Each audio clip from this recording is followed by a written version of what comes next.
वाली पोटली खींची, वस्त्र इतना पुराना था कि वस्त्र वहीं पर फाट गया। भगवान ने टूटे हुए कड़ों को एकत्र किया। प्रभु ने पहली फंकी लगाई, रुक्मिणी पास खड़ी नहीं बोली। परीक्षित जी आप उठ करके 3 मुट्ठी चावल छोड़ दीजिए। भगवान ने पहली फंकी लगाई, रुक्मिणी पास खड़ी नहीं बोली। प्रभु ने दूसरी फंकी लगाई, रुक्मिणी पास खड़ी नहीं बोली। जैसे प्रभु ने तीसरी फंकी लगाना चाहा कि रुक्मिणी ने आगे बढ़ करके भगवान का हाथ पकड़ लिया।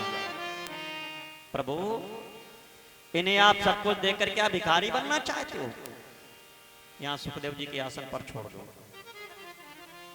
भगवान के लिए रुक्मिणी कोई दान दे रहा था और कोई दान ले रहा था।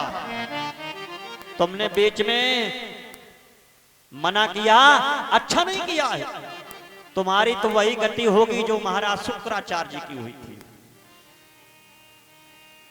सुदामा जी, सुशीला को भगवान ने बहुत सारा ज्ञान दिया है।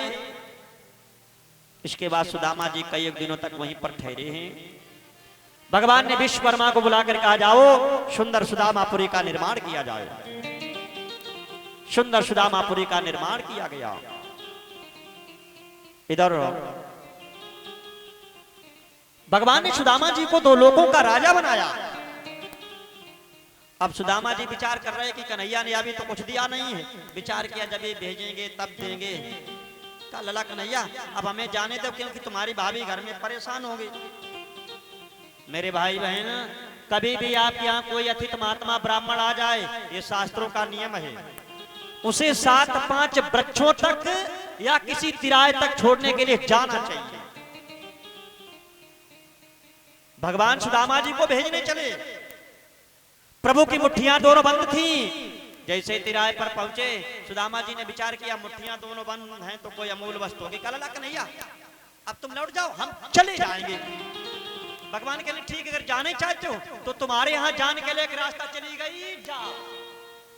मुट्ठी खुली है। अब कहा अगर इधर से ना जाना चाहो तो तुम्हारे यहां जाने के लिए एक रास्ता चली गई, या मुट्ठी दोनों खुली है।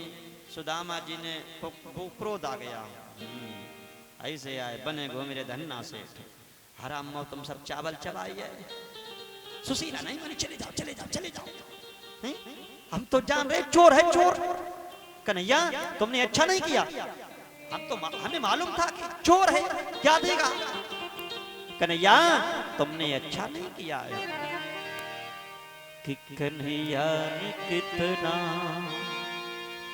और बुरा है किया,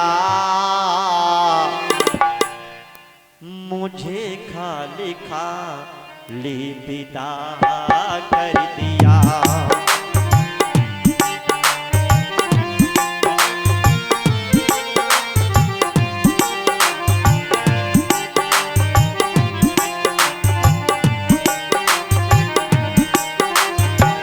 कन्हैया ने कितना बुरा है किया, मुझे खाली खाली विदा कर दिया।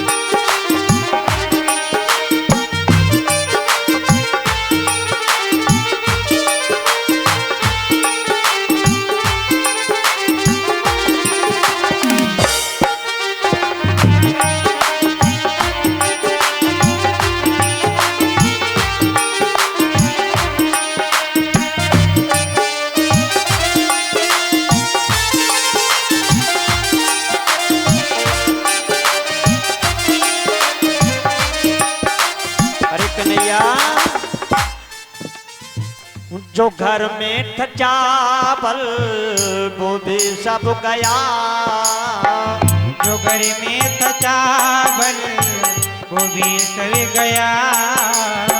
छेना पोटली फिर खाबो गया, छेना पोटली कभी खा गया। सुशीला की खातिर, ओ सुशीला की खातिर न कुछ भी दिया, मुझे खाली खाली विदा कर दिया।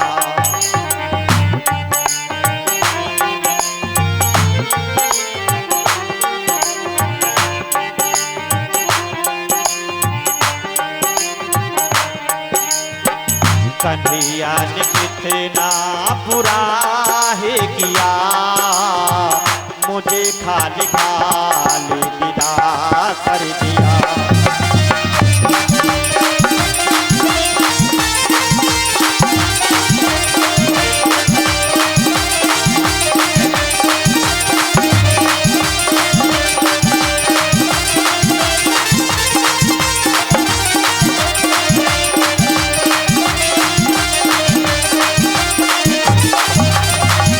सुदामा जी बड़े तेज गुस्से में चले आ रहे, वन में पहरेदार प्रभु ने खड़े कर दिए। जिस समय पहरेदार खड़े किए हैं, सुदामा जी बरकते हुए जा रहे, कन्हैया तुमने अच्छा नहीं किया। पहरेदारों ने कहा क्या कह रहे हो? सुदामा जी ने कहा भैया मारना नहीं, मेरे पास कुछ है नहीं। पहरेदार कहने जिससे हमें कुछ मिलता नहीं है तो उसकी सेवा भी नहीं करते, लेकिन कहना भी किसी से नहीं। सुदामा जी ने कहा किसी से नहीं कहेंगे। सुदामा जी आगे चले तो प्रसन्न हुए, कन्हैया अगर कहीं तुमने मुझे सोना दिया होता तो सोना भी चला जाता, पिटाई भी होती। कहा मेरा मित्र बहुत होशियार है, व्रत में भर करके भेजेगा। सुदामा जी जैसे सुदामापुरी में आए हैं, सुशीला ने आरती की। सुदामा जी जिस समय अंदर प्रवेश करते हैं, डबल बेड पर बैठे तो भैया दो हाथ खाली चले गए। सुदामा जी ने कहा लला कन्हैया क्या दे दिया, नहीं चाहिए, मुझे गरीबी वापस कर दो, मुझे मेरी गरीबी ही वापस कर दो। सुदामा जी ने बैठ करके भगवान का भजन किया है। इधर श्री सुखदेव जी से राजा परीक्षित जी ने पूछा महाराज तो आप हमें बतलाएं कि अब हमें क्या करना चाहिए। सुखदेव मुनि कहने लगे राजन ये बतलाओ कि तुम्हारी समय आत्मा कहां है? कि आत्मा तो मेरी परमात्मा के चरणों में लगी है। सुखदेव मुनि कहने लगे तो फिर आत्मा अजरा अमरश्य। परीक्षित जी ये अपने चावल मुझे यहां दे दीजिए। कहा आत्मा अजरा अमरश्य, आत्मा अजर है, आत्मा अमर है। आत्मा न कभी मरती है न कभी पैदा होती है। चलो ठीक बैठो जाकर। तो फिर मुझे यहां से जाने दीजिए। परीक्षित जी ने कहा महाराज जैसी इच्छा। सुखदेव मुनि वहां जिस समय जाते हैं, बोले सुखदेव भगवान की जय हो। महाराज सुखदेव मुनि जब चले जाते हैं तो तक्षक नाग परीक्षित जी को डसने के लिए चल पड़ा है। जब तक्षक नाग परीक्षित को डसने के लिए चला, जन्मेजय को वो धन्वंतरी को बात मालूम हुई कि तक्षक नाग परीक्षित को डसेगा। धन्वंतर जी चले परीक्षित जी को जिलाने के लिए। जब रास्ते में तक्षक और धन्वंतरी दोनों लोग मिल गए, तक्षक ने पूछा तुम कौन हो? धन्वंतरी ने कहा तुम कौन हो? तक्षक कहने लगा मैं तक्षक हूं। धन्वंतर जी ने कहा तो मैं धन्वंतरी हूं। तो कहां जा रहे हो? का परीक्षित को डसने के लिए। धन्वंतर जी ने कहा तो मैं जिलाने जा रहा हूं। तो देख लिया जाए शक्ति किसमें ज्यादा। का ठीक है। तक्षक ने कहा मैं पीपल के वृक्ष में फुसकार मारूंगा, ये वृक्ष सूख जाएगा। अगर तुम में अधिक शक्ति हो तो इस वृक्ष को हरा भरा कर देना। का ठीक है। तक्षक ने जैसे पीपल के वृक्ष में फुसकार मारी, वृक्ष सूख गया। धन्वंतर जी ने दृष्टि डाली तो वृक्ष हरा भरा हो गया। तक्षक ने विचार किया परीक्षित को मौत कैसे आएगी। ये तक्षक नाग वहां से चला जाता है और जाकर के रास्ते में लकड़ी की कुबड़ी का रूप बना करके लेट जाता है। पीछे धन्वंतर जी चले जा रहे, देखा रास्ते में लकड़ी कुबड़ी बड़ी सुंदर है, जाना नहीं है तक्षक है। कुबड़ी समझ करके तक्षक को उठा लिया। दैव गति से धर्मांतर जी के पीठ पर खुजली लगी। उसी कुबड़ी से पीठ को खुजलाया। तक्षक ने अपना असली रूप बना करके धर्मांतर जी के पीठ पर ठूना मार दिया। मेरे भाई बहन, वरदान ये था कि जहां तक दृष्टि जाएगी वहां तक मौत नहीं आएगी। पीठ को देखा नहीं जा सकता है। धर्मांतर जी का पीठ शरीर वहीं पर छूट गया। ये तक्षक नाग जाकर के पुष्पों में छोटा सा रूप बना करके बैठ जाता है। परीक्षित जी पुष्प लेकर जिस समय श्रद्धांजलि दे रहे, तक्षक ने परीक्षित जी की उसी समय नासिका पर ठोना मार दिया। परीक्षित जी का पंच भौतिक शरीर वहीं पर मिट्टी में विलीन हो गया है। बोले परीक्षित महाराज की जय हो। अब जन्मेजय को बात मालूम हुई। जन्मेजय ने सर्पेष्ठ यज्ञ किया। जब यज्ञ कर रहे, आहुति दे रहे स्वाहा, संसार के सर्प आकर के कुंड में गिरने लगे। केवल ये तक्षक नाग ही बचा है। केवल ये तक्षक नाग बचा। इसने महाराज इंद्र के सिंहासन में जाकर के लपेटा मार दिया। जब महाराज इंद्र का सिंहासन खिंचा तो इंद्र ने क्रोध में आकर के जन्मेजय को श्राप दे दिया। तक्षक ने एक हत्या की, बदले में तुमने इतनी सारी हत्याएं की।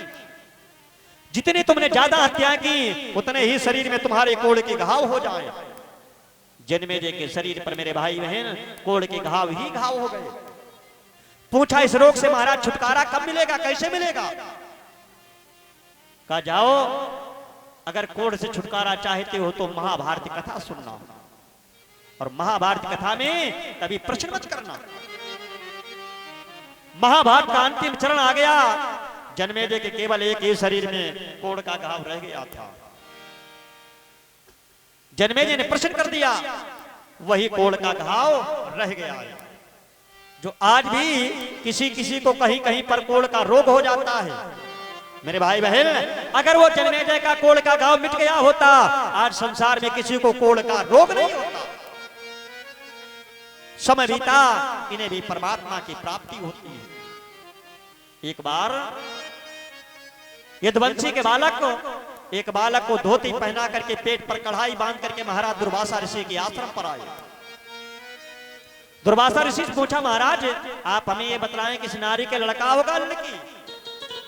दुर्वासा ऋषि समझ रहे तो पुरुष है, नारी नहीं है। अपना मुख घुमा लिया, बच्चे घूम करके आए, महाराज आपने बतलाया नहीं इस नारी के लड़का होगा लड़की? दुर्वासा ऋषि ने इधर मुख घुमा लिया। बच्चों ने विचार किया, ये कह रहे कि इधर आ जाओ, इधर बता देंगे। घूम करके इस तरफ आए, महाराज आपने बतलाया नहीं इस नारी के लड़का होगा लड़की? दुर्वासा ऋषि को क्रोध आ गया। क्रोध में आकर के दुर्वासा ऋषि ने श्राप दे दिया, ना लड़का होगा न लड़की होगी, इसके मूसल होगा। इसी से तुम सभी को परम धाम की प्राप्ति होगी। समय बीता, मूसल पैदा हुआ। भगवान श्री कृष्ण को बात मालूम हुई तो भगवान ने मूसल को घिस करके यमुना जी में बहाया है। मेरे भाइयों, जिसकी बनी थी पटेला नाम की घास, जब मूसल में जो लोहा लगा होता है, लोहा निकाल करके फेंका, त्रेता में जो बाली था द्वापर में वही आकर के बहेलिया बना। मूसल का लोहा ले गया, अपने बाण में लगा लिया। जब द्वापर का अंतिम चरण आया, एक बार यदुवंशियों के बालकों में खेलते खेलते झगड़ा शुरू हो गया। वही पटेला नाम की घास उखाड़ करके मारने लगे, जिससे सभी यदुवंशियों को परम धाम की प्राप्ति हुई। इधर भगवान कृष्ण यमुना जी के किनारे लेटे थे। प्रभु के दाहिने चरण में पद्म था। भगवान पैर पैर रखे लेटे यमुना जी के किनारे लेटे थे। दाहिने चरण में पद्म था। सूर्यदेव की रोशनी पड़ी तो पद्म चमकने लगा। जरा नाम का बहेली आ गया। दूर से देखा, विचार किया शायद किसी मृग का नेत्र चमक रहा। तरकस से बाण निकाला तो दैव गति से बाण वही निकला जिसमें मूसल का लोहा लगा था। बाण चला दिया, बाण जाकर के परमात्मा के पद्म पर लगा तो प्रभु का पद्म फट गया। भगवान छटपटाने लगे। अर्जुन को जिस समय गोपिकाओं को बात मालूम हुई तो अर्जुन और गोपिकाएं भागते हुए पहुंचे। भगवान ने गोपिकाओं को, अर्जुन को बहुत सारा ज्ञान दिया। परमात्मा परम धाम को चले गए। बोले सच्चिदानंद भगवान की जय हो।